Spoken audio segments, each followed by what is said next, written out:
sebagai entry level jangan males-malesan ya, harus benar-benar tunjukkan gitu loh kalau kita bisa. Itu sangat menentukan banget sih gitu. Dari entry level jangan cuman ngikutin apa yang disuruh buat fitur-fiturnya aja, tapi kalau bisa kita tampil gitu loh. Kalau bisa kita bekerja yang semaksimal mungkin gitu. Kalau bisa 110% gitu.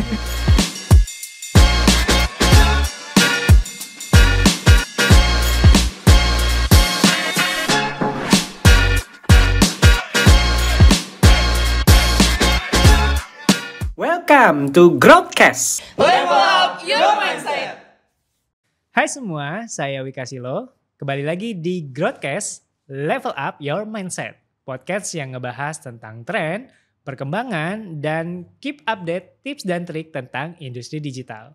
Kali ini saya bersama narasumber yang sudah 7 tahun bergelut di industri digital. Dia sebelumnya sempat bekerja di Clue, sempat kerja di US, dan sekarang kembali lagi menjadi lead di sebuah perusahaan bernama Proton. Kita sambut Mas Ida Bagus Cahya Degana. Mas Gana ya panggilannya? Betul. Halo Mas Gana. Halo Mas Wika. Sehat? Sehat. Alhamdulillah. So, jadi kita langsung mulai aja. Kali ini kita akan ngebahas gimana sih caranya ngebuat portfolio yang menarik. Langsung dari ahlinya nih. Mas Gana, sebelum mulai supaya Sobat Growthcast juga tahu, mungkin Mas Gana bisa share sedikit dong backgroundnya sama pengalaman dan kira-kira pekerjaan Mas Gana yang sekarang tuh ngapain aja sih? Silahkan Mas Gana.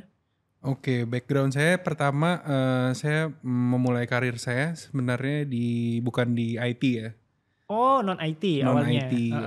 Saya waktu itu sempat kerja dengan kakak saya di sebuah production house. Oke. Saya di sana menjadi offline editor. Offline editor. Selama 1 tahun, hampir 2 tahun.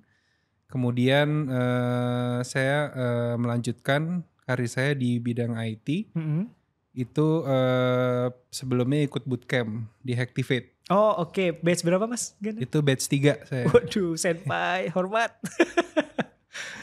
Saya selesai dari lulus dari Hacktivate batch 3, itu saya nggak sampai seminggu saya langsung diterima di PT Clue Performa Indonesia. PT Clue. Clue itu yang perusahaan yang bantu Jakarta bukan sih? Betul. Oh, bener ya? Itu kita membantu pemerintahan di Jakarta. Jadi untuk Smart City. Oh iya, Smart City betul. Ya, itu jadi kita bisa memantau. Jadi warga melaporkan ada misalkan sampah atau misalkan kemacetan, dia tinggal foto aja. Itu dia langsung ada GPS-nya. Jadi nanti kelihatan di Smart City Jakarta. Jadi Smart City Jakarta itu ada kantornya. Nah itu mereka bisa memantau semua titik-titik yang ada masalah.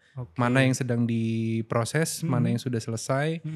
Itu waktu itu sangat di-support ya waktu itu gubernurnya Bapak Ahok.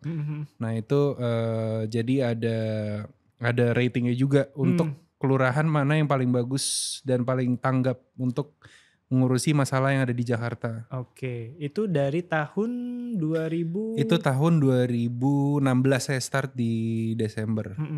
Sampai di Clue? Sampai 2020. 2020. 2016, itu sebagai 2020 sebagai front end developer. Ya, front end developer. Kemudian saya 2 tahun bekerja di Clue, lanjut sebagai front end lead. Front end lead. Iya. Oke. Front end lead itu developer. Masih di Clue. Masih di Clue. Okay. Di Clue saya total 5 tahun, kemudian lanjut di perusahaan US. Oke. Itu di pharmaceutical company. Wow. Ya, itu kerjanya dari rumah. Oh, lumayan menarik. Kirain pergi ke Amerika. Enggak. Itu saya dapat kesempatan untuk kerja dari rumah. Itu untuk pharmaceutical company. Jadi kita membantu untuk drugs itu supaya lebih cepat di develop ya dari rumah sakit. Kita melakukan studi. Jadi untuk melakukan studi untuk drugs yang baru itu lebih cepat. Jadi tanpa mereka harus bolak-balik ke rumah sakit farmasi. Itu kita cukup buatin aplikasinya dari dalam platform website. Nah itu tinggal interaksinya dari website aja berupa dashboard. Nah itu 1 tahun saya di sana, lanjut sebagai tech lead di Photon. Oke. Ya, Photon itu IT consultant. Jadi kita ngerjain beberapa project itu dari macam-macam ya, banyak di situ. Nah itu masuk di sana saya interview, kemudian di dalam situ ada kita penyesuaian lagi untuk project-projectnya seperti itu. Saya baru sekitar 6 bulan di sana. 6 bulan. Ya. Tapi Photon ini di Indonesia? Photon itu di Indonesia. Di Indonesia. Photon itu ada di mana-mana, multinational company. Oh, jadi I ada yang di see. Inggris, ada yang di Perancis juga, ada yang di US, Mm-mm. India pusatnya, Oh. terus di Indonesia, ya, terus mau berkembang lagi di tempat lain juga. Jadi cukup besar Photon itu. Oke. Ya. Berarti 7 tahun udah di 3 perusahaan ya berarti ya Betul, total 3 ya? perusahaan untuk IT. I Ya. see. Nah sekarang kan jadi tech lead nih. Ya. Sebenarnya ketika tech lead kan kita tahu kita pasti menjadi bagian untuk menentukan yang mana sih yang cocok jadi tim kita gitu ya. Dan dari Mas Gana sendiri, faktor apa sih yang memungkinkan Mas Gana, oh ini kayaknya cocok nih jadi tim saya? Ya, kebetulan saya juga dimulai dari Clue ya. Itu saya udah bantu untuk interview kandidat-kandidat mana yang potensial kayak gitu. Sebenarnya kalau pada saat di awal saya masih belajar ya untuk mana sih kandidat yang benar-benar bagus, potensial, dan caranya gimana sih kita bisa menyaring orang-orang yang benar bagus nanti bisa bekerja di perusahaan itu gitu. Nah itu pertama saya screening juga itu dari CV-nya, pastinya portfolio gitu. Terus nggak semuanya ternyata sampai sekarang itu dari CV itu walaupun bagus banget belum tentu dia sebagai kandidat yang potensial kayak gitu. Oke. Jadi nggak selalu dari screening dari CV yang udah dibuat si kandidat ini, tapi proses berikutnya juga menentukan kayak gitu. Pada saat kita melakukan interview itu gimana cara mereka berbicara, itu soft skill juga nanti terlihat juga ya.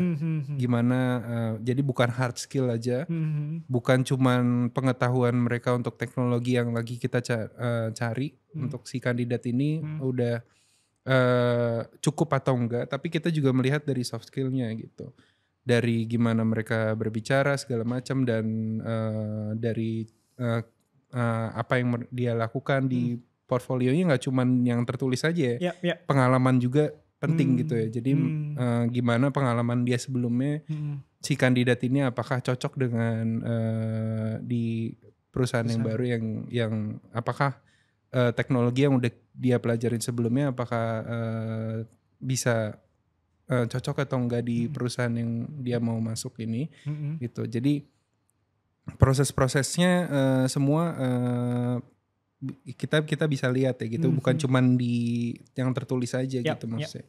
Oke. Gitu. Wah ini menarik banget ya, karena tema kali ini kita bahas portfolio. Jadi mungkin kita mau coba bahas satu-satu nih spesifik terkait portfolio.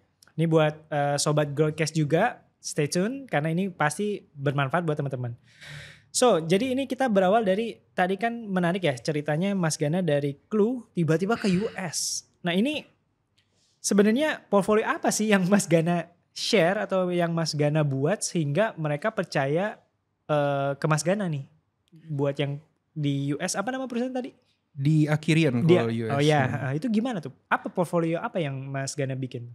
Nah, ya ini menarik sih. Jadi tadi yang seperti saya bilang itu bukan cuma tertulis saja. Cuman tadi pembicara sebelumnya Mas Fadli itu sempat menyebutkan masalah network. Network itu sebuah komponen yang paling penting banget ya untuk kita bisa meningkatkan karir kita. Jadi saya belum ceritakan tadi 3 perusahaan yang saya masuk tadi itu semua dari referensi dari teman-teman kita. Network. Oke. Ya. Jadi kalau misalnya kita berjuang sendiri juga bisa. Tapi kita kalau misalnya membangun network yang baik, kalau misalnya kita di perusahaan tempat kita bekerja itu udah membangun komunitas yang bagus, kita ada event itu kita ikut juga. Kalau misalkan bisa kita sempat selagi kita kerja di waktu senggang kita ikut event. Ada banyak ya event ya di Jakarta ada banyak. Itu kita bisa ikut, kita membangun komunitas, kita membangun kita ngobrol teknologi apa yang baru, dan misalkan kita ada side project di waktu Sabtu Minggu atau di malam hari, kalau misalnya kita ada waktu itu kita coba kerjakan gitu. Jadi di luar waktu kerja kita di 8 jam di kantor itu juga menentukan juga gitu untuk intinya membangun komunitas. Soft skill kita juga di ini apa dilihat juga ya apakah kita bisa bergaul kayak gitu. Jadi bukan artinya kita developer terus kita cuma melihat apa yang harus kita kerjakan aja di depan laptop, tapi kita juga perlu bergaul juga, ngobrol gitu. Kita bantu misalnya ada temen yang butuh bantu di kantor misalkan, ya itu kita bantu kayak gitu. Intinya membantu membangun komunitas untuk kita bisa meningkatkan karir kita lebih baik lagi. Seperti itu sih. Jadi tadi salah satu kuncinya adalah networking ya, sehingga mengantarkan Mas Gana ke US, ke Paman Sam nih. Tapi kan ya kita tahu kita networking ada. Aku ya pasti Mas Gana juga pasti ngerasa pasti kandidatnya nggak cuma Mas Gana aja dong. Pastinya ada yang lain. Kemudian gimana sih cara memberi kepercayaan bahwa ya Mas Gana adalah orangnya. Tentunya kan Mas Gana pasti ada nggak yang ditunjukin misalkan ya saya pernah bikin project A, project B, kayak gitu-gitu. Mas Gana juga sempat share nggak sih ke waktu itu pas di US itu? Saya dari apa ya? Saya ada bocoran juga sih. Waduh, kalau boleh dibagi sih boleh. Nggak bercanda. Jadi kita direferensiin sama teman dekat kita, sahabat kita. Itu juga kita harus tunjukkan kalau misalnya kita pada saat kita memang di sana proses interview ya kita memang benar bisa jawab gitu loh. Saya ada rasa di mana saya saya harus menunjukkan kalau saya bisa juga karena saya udah direferensiin. Saya nggak mau mengecewakan sahabat saya juga gitu. Jadi kalau bisa kita juga benar-benar serius, fokus dan memang skill kita memang benar untuk jabatan yang kita mau di sana. Betul. Memang kita bisa gitu. Betul. Memang kita ada pengalamannya dan track record kita di sebelumnya udah ada kayak gitu. Jadi kembali lagi sih kita udah referensi tetap aja. Saya juga ada kok referensiin orang lain teman yang mau masuk ke perusahaan. Cuman ya nggak masuk gitu. Nggak bisa karena kita dari sisi skillnya juga harus tetap ya skill itu penting ya tadi bukan cuma soft skill tapi hard skill ya tetap kita asah juga gitu loh dengan teknologi yang berkembang dengan cepat sekarang ya tetap kita harus ngikutin gitu. Jadi ya itu sih tetap kita di interview juga harus berani sih itu salah satu ya salah satu komponen penting yang saya juga bisa dipercaya sama bos untuk jadi lead ya itu saya bersyukur itu karena ya harus berani juga sih jadi nggak cuman kita karena kalau dari skill sih menurut saya teman-teman kayaknya ada yang lebih pintar juga bisa gitu loh gitu jadi salah satu komponen penting kita juga harus berani gitu loh ada project tadi sesuai dari pembicara sebelumnya juga saya sangat setuju kalau misalnya kita harus bilang ya bisa aja dulu gitu kita punya tim kok gitu pasti awal kalau misalnya project itu nggak mungkin semuanya sama gitu pasti ada kompleksitasnya tersendiri gitu loh. Jadi nggak mungkin kita semua sama dan kita ya bisa semua yang nggak juga kita belajar selama prosesnya itu. Gitu. Jadi bilang aja bisa dan berani kayak gitu. Itu sih salah satunya. Oke, thank you Mas Fadi ini bocorannya luar biasa ya. Tapi balik lagi kita coba kuliti satu-satu. Jadi ini tentunya buat masukan para sobat Growthcast ya. Tadi kan kalau Mas Gana tadi ngebahas tentang networking. Mas Gana dalam tanda kutip mungkin beruntung karena punya networking itu. Betul. Tapi misalkan sobat Growthcast nih nggak punya nih networking. Kan kita juga pengen sih punya networking. Tapi gimana sih supaya dilirik? Tentunya kan kita harus menunjukkan sesuatu. Misalkan CV, skill, portfolio, project gitu ya. Dari Mas Gana bisa nggak ngasih tips? Kan ini Mas Gana juga lead ya. Pernah nggak sih melirik atau ngerekrut tim berdasarkan project? Oh dia nih kayaknya bikin project ini bagus deh. Ini kayaknya cocok buat tim. Itu pernah nggak Mas Gana? Ya pernah. Jadi nggak cuman network ya. Jadi kalau misalnya project experience yang udah dia lakukan udah benar-benar banyak, udah suhu banget gitu ya, udah projectnya udah banyak. Ya itu pasti ya jelas lah. Itu jadi kandidat yang potensial juga untuk masuk gitu. Betul. Jadi nggak cuman networking kayak. Jadi harus balance lah ya, maksudnya sosial sama itunya juga keahliannya dia ya balance aja gitu loh. Gak terus yang saya bilang networking tadi harus yang banyak teman aja cuman skillnya kurang gitu. Jadi Yang penting balance sih gitu. Dan iya jadi kandidat yang potensial juga kalau misalnya memang dia experience-nya udah banyak dan membangun network itu, tapi tetap ya network itu menurut saya yang komponen yang lebih penting juga ya gitu. Maksudnya lebih penting gitu. Jadi saya mulai ada networknya itu pada saat saya di kantor saya pertama.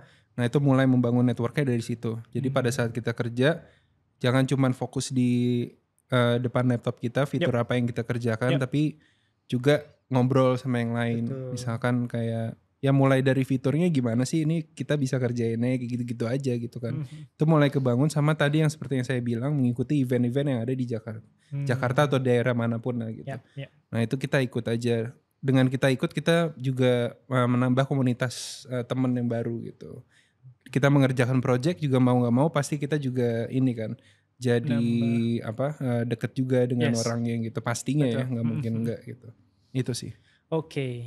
Oke, spesifik lagi tentang project ya. Tadi network memang itu salah satu poin ya yang memang penting ya buat Mas Gana juga kan. Balik lagi ke project tadi, kalau Mas Gana sebenarnya melihat tadi kan ada kandidat yang mungkin Mas Gana, oh ini perlu dipertimbangkan nih karena projectnya mungkin tadi cukup banyak gitu ya. Apakah Mas Gana melihat banyaknya project itu lebih baik dibandingkan satu project tapi mungkin fitur-fiturnya dia pernah nih bikin project satu tapi fiturnya banyak gitu. Dari Mas Gana preferensinya gimana? Nah iya betul. Jadi gini ya. Jadi tetap ya kalau misalkan saya pengalaman saya sendiri ya. Kalau misalnya screening CV itu biasa saya ngelihat itu cepat banget. Makanya saya lihat tadi tertulis itu kadang sesuatu yang penting tapi kadang kok saya sebagai interviewer ternyata saya nge-screening itu nggak sedetail itu ya gitu. Jadi kalau misalnya banyak atau dikit sebenarnya mungkin ya lebih bagus banyak ya. Banyak dan kita tulis si tiap projectnya itu kalau bisa bener-bener summary-nya aja gitu loh. Jangan sampai kadang saya lihat baca sampai saya ngantuk juga nih lama-lama tidur. Ini terlalu panjang kadang nggak apalagi kalau misalnya perusahaan yang tempat mau kita bekerja teknologinya nggak sesuai dan jadi requirements itu perlu kita baca juga. Kita nggak asal sebar CV gitu kan, tapi kita lihat perusahaannya itu requirements-nya apa dan kita memang punya skill itu di CV-nya gitu. Jadi kita juga harus baca si requirements dari perusahaan yang mau kita masuk situ dan buatlah resume yang sesuai gitu. Oke. So jadi tadi udah kesebut ya salah satu kesalahan portfolio project tuh dia bikin cuma gak dijelasin dia bikin apa gitu ya. Jadi kayak dia paling share link doang, share apa tapi nggak ada deskripsi bahwa project ini dibikin pakai apa, fiturnya apa gitu. Padahal menurut sudut pandang Mas Gana itu penting ya berarti ya? Penting. Jadi ditulis project itu summary-nya apa, teknologinya apa, biasanya udah sih cukup kayak gitu ya. Kalau misalnya ada link biasanya saya jarang buka juga gitu.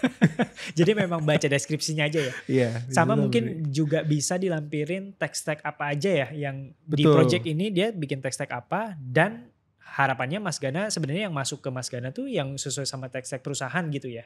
Betul. Jadi kalau saya lanjutkan lagi tadi tech-stack itu nanti saya kalau misalnya screening cukup tahu oh dia udah bisa Node.js ya udah cukup lah gitu. Oh gitu. Kelanjutannya adalah pada saat kita interview dan technical test.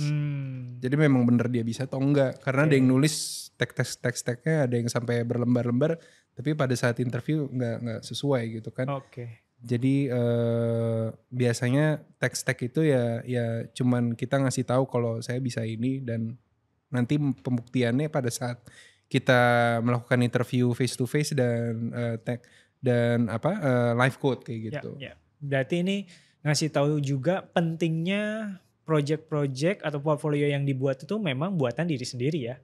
Karena nantinya pasti ditanya, dikonfirmasi lagi fiturnya itu bikinnya gimana. Jadi kan kadang banyak yang ngegampangin, ini mah clone aja, ini mah copy aja. Padahal gak semudah itu ya. Di industri, Mas Gana sendiri tentunya dari project pasti melihat bahwa, oh ini bagus nih fiturnya ada yang menarik. Mas Gana pasti verifikasi lagi dengan di proses interview tadi ya. Betul, ya seperti itu. Oke. Ngebahas tentang project atau portfolio. Mas Gana sendiri sebenarnya pernah sempet tahu gak sih atau platform ngebikin portfolio tuh ada gak sih kalau di era sekarang yang memudahkan kita itu? Atau rekomend dari Mas Gana? Enggak, kalau saya sih dari dulu cuman ya buat pastinya kita punya GitHub atau LinkedIn. Ya, GitHub. Itu dua yang menurut saya paling penting sih. Itu ijo-ijonya GitHub dicek itu? Ijo-ijonya, Ijo iya commit. betul itu. Enggak, itu cuman ngelihat keaktifannya. Cuman kalau saya jujur, saya di GitHub itu enggak aktif ya. Kenapa? Karena saya pakainya ya di GitLab atau apa. Betul. Biasanya setiap perusahaan kan punya sendiri ya. Yes. Jadi dia buat GitLab-nya buat domainnya dia sendiri kan di servernya dia gitu. Jadi kita jarang pakai yang gitlab.com-nya itu yang ya.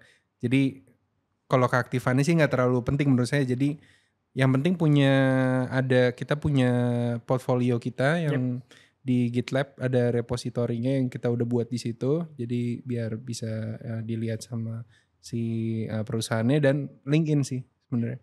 Ya LinkedIn juga penting. Oke, nah sekarang Mas Gana mau nanya, kan tadi Mas Gana juga cerita tentang perjalanan Mas Gana dari awal banget kan. Pasti awalnya masuk di Clue itu di entry level ya, junior dulu ya. Betul. Kemudian tadi ke US as senior, sekarang tech lead. Itu portfolionya tuh apa sih yang ngebedain dari Mas Gana, bisa cerita nggak? Dulu pas portfolio junior tuh Mas Gana nge-share-nya apa? Kemudian pas ke US portfolionya apa? Kemudian ke Photon ini apa gitu? Boleh di-share jadi sedikit? pas pertama banget itu kenapa saya bisa masuk di PT Clue Performa Indonesia. Itu pasti karena saya belajar buat portfolio juga dari bootcamp ya waktu itu. Saya diajarin di Hacktivate gimana cara buat resume yang bagus. Yep. Nah itu saya belajar juga gimana buat summary untuk sama project-projectnya yang udah untuk project kita belum ada ya. Cuman kita udah pengalaman untuk membuat website dari back end sampai front endnya. Yep. Pada saat kita di bootcamp dan itu kita juga punya buktinya juga yang udah kita buat gitu. Nah itu semua dilampirin semua di dalam si resumenya. Nah itu format-formatnya mungkin saya nggak bisa jelasin detail, itu penting juga gimana cara kita membuat format yang bagus di resumenya. Itu saya udah diajarin dari si bootcamp Hacktivate. Nah itu ya nggak nyampe seminggu saya udah diterima ya. Saya juga nggak tahu gimana caranya dan bumbunya, secret sauce-nya itu gimana sih. Kok bisa mereka langsung nggak nyampe seminggu gitu. Atau Mas Gana waktu itu pas di interview memang dicek, oh ternyata memang bisa. Itu juga salah satu yang iya pasti kan waktu itu kita ya juga tapi saya di perusahaan pertama nggak ada live code ya waktu itu. Cuman interview aja sama CTO-nya. Nah itu saya masuk, kemudian di perusahaan berikutnya di Akhirian itu pastinya kita udah tambah banyak kan resume kita. Kita udah mulai pede sama resume kita karena memang project yang kita kerjakan selama di kantor pertama ini gitu. Jadi penting di tempat kantor kita bekerja juga emang harus sebagai entry level jangan males-malesan ya, harus benar-benar tunjukkan gitu loh kalau kita bisa. Itu sangat menentukan banget sih gitu. Dari entry level jangan cuman ngikutin apa yang disuruh buat fitur-fiturnya aja, tapi kalau bisa kita tampil gitu loh. Kalau bisa kita bekerja yang semaksimal mungkin gitu. Kalau bisa 110% gitu lebih. Jadi ya itu sih, terus ya CV-nya kan mulai bertambah ya project-nya kita, pengalamannya kita. Jadi pengalamannya kita semakin banyak ya, jadi semakin mudah kita berkarir ke depannya kayak gitu. I see. Kemudian di Photon sendiri berarti memang dari perjalanan itu CV-nya berkembang, makanya Mas Gana dipercaya ya? Iya. Betul. Oke, jadi kalau misalnya Mas Gana bisa ngebedain gak sih? Kan Mas Gana juga sebelumnya sebagai kandidat posisinya, nah sekarang sebagai tech lead yang bisa menentukan, oh ini tuh CV atau portfolio entry level sama ini CV atau portfolio senior. Itu biasanya ciri khasnya tuh bedanya tuh di apa sih Mas Gana? Ciri khasnya? Karakteristik perbedaan portfolio atau CV-nya entry level sama senior? Biasanya itu di apa? Apakah di pengalaman aja atau dari ya itu tadi dari project-project yang dibikin lebih kompleks dan sebagainya? Oke, jadi kalau misalkan entry level itu mereka kalau dari ya pastinya kalau misalnya entry level dia dari banyaknya si resumenya itu project-projectnya pasti ya lebih sedikit lah ya. Kalau senior kan kelihatan dia pasti lebih banyak kayak gitu. Bukan cuma lebih banyak tapi kadang dia tulis juga untuk setiap projectnya itu dia juga nggak cuman ngerjain apa di bidangnya dia doang. Tapi dia biasanya teknologi dia lebih beragam ya, lebih kompleks. Dia tulis misalkan dia membantu CI/CD pipeline juga misalnya kayak gitu. Maksudnya cara buat otomasi gimana supaya pada saat kita push code kita membuat itu terus automationnya berjalan kayak gitu. Misalnya salah satu kayak gitu. Nah itu kan entry level yang nggak ada kan kayak gitu-gitu. Jadi ya itu salah satu contoh aja. Jadi kalau entry level pasti mereka menjelaskan di dalam resumenya juga nggak sedetail itu gitu. Jadi kita juga bisa baca sebagai interviewer, kita screening CV itu kita bisa lihat oh ini orang paham nih gitu. Gitu. Oke, ini mungkin terakhir kali ya. Ini juga mungkin kita bisa berbagi tips ke sobat Growthcast kita nih. Kan juga supaya nggak terjebak di kesalahan-kesalahan ketika ngebangun portfolio. Mungkin Mas Gana boleh share sedikit insight atau harapan yang bisa di-share ke teman-teman sobat Growthcast supaya mereka nggak mengalami kesalahan ketika ngebuat portfolio atau CV itu tadi. Kalau dari Mas Gana ada nggak tips atau pokoknya hindari apa gitu supaya mungkin portfolionya terlihat menarik untuk para perusahaan? Oke. Jadi kalau menurut saya kalau buat CV itu seperti yang dibilang ya tadi dari awal saya buat summary-nya. Summary betul. Buat kalau bisa 1 page aja, compact. Jadi nggak perlu berlembar-lembar. Oke. Nah itu salah satu faktor yang penting juga. Jadi terus kalau misalnya di CV itu ya tadi ya jangan bertele-tele ya masuk. Nah itu projectnya juga apa aja yang kita kerjain itu jangan nggak dimasukin. Tapi kalau misalkan memang kita sampai kita projectnya udah banyak banget, biasanya saya udah cutting juga mana project yang perlu saya masukin gitu. Oke. Jadi kita sebenarnya udah banyak projectnya ngerjain. Nah itu tapi untuk perusahaan tertentu ya kita masukin project yang sesuai kayak gitu. Jadi komponen yang menurut saya paling penting juga buat yang compact aja sih, 1 page gitu. Jadi nggak usah bertele-tele, nggak usah panjang-panjang kayak gitu menurut saya.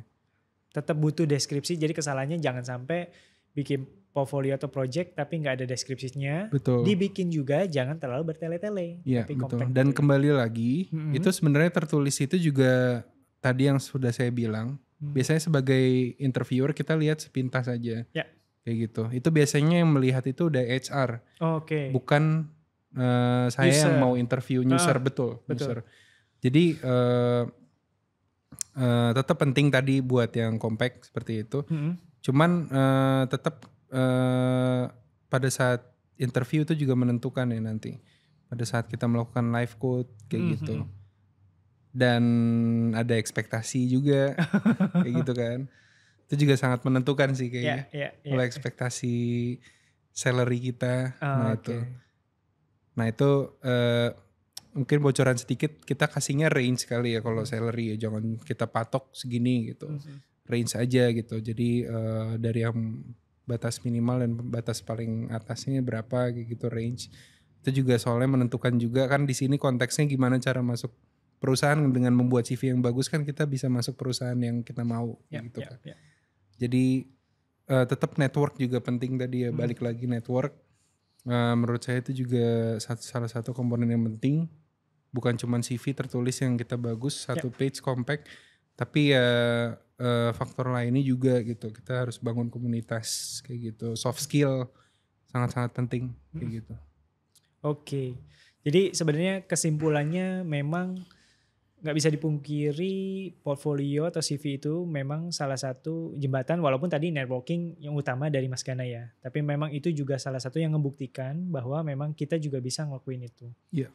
Tadi tipsnya dari Mas Gana yang kalau aku rangkum, yang pertama kalau bikin portfolio jangan lupa deskripsi. Deskripsinya nggak boleh nggak ada, kalau ada jangan bertele-tele. Betul. Yang kedua tech-stack-nya juga kalau bisa menyesuaikan ya tadi ya. Kalau misalnya di perusahaan itu butuh full stack JavaScript, Node.js ya memang dilampirin itu juga ya. Sama ya kalau bisa yang dilampiri di portfolio itu ya yang memang kemampuan dia ya. Jangan sampai bohong karena ujung-ujungnya pasti user interview pasti akan dites gitu ya. Betul. Jangan sekali-kali berani nulis bikin sesuatu yang cuma clone doang tapi dilampiri project, itu jangan banget ya Mas ya. Iya. Pernah pengalaman Mas dapat interview? Ada banyak. Banyak. Iya. Yang ngaku-ngaku dia bikin tapi padahal dia nggak bisa gitu ya. Dan pengalamannya udah sampai bertahun-tahun banyak gitu. Tapi kalau bertahun-tahun dia nggak bisa bohong juga sih, udah banyak. Cuman dia teknologi yang dia sebutkan di situ intinya nggak bisa. Nggak gitu. align ya. Iya. Oke, jadi kalau bisa yang dilampiri as a portfolio itu juga project-project yang memang kita kuasai dan siap untuk dipertanyakan. Gitu. Iya, betul. Oke, paling itu key point yang saya tangkap sih dari obrolan bareng Mas Gana. Mas Gana, terima kasih banyak udah hadir ngebahas tentang gimana sih cara kita ngedevelop portfolio supaya bisa cepat dilirik perusahaan. Gitu ya. Paling itu aja episode hari ini teman-teman. Bagi teman-teman yang ingin menuliskan topik, boleh juga silakan tulis di kolom komentar. Dan kita akan bertemu lagi di episode berikutnya. Sampai ketemu lagi dengan narasumber yang keren-keren. Sampai ketemu di Growthcast, Level Up Your Mindset.